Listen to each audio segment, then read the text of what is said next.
अरे सुन रे, क्या तू भी सर्दी जुकाम से परेशान है?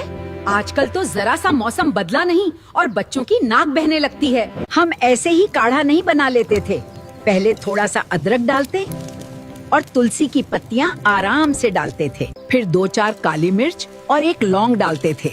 इसे दवा नहीं मानते थे रे, बस शरीर को सहारा देने का तरीका समझते थे। ये दादी नानी के पुराने अनुभव हैं, कोई दावा नहीं। ऐसी ही समझदारी भरी जानकारी के लिए हमारे पेज साइंस AI मास्टर को फॉलो करें।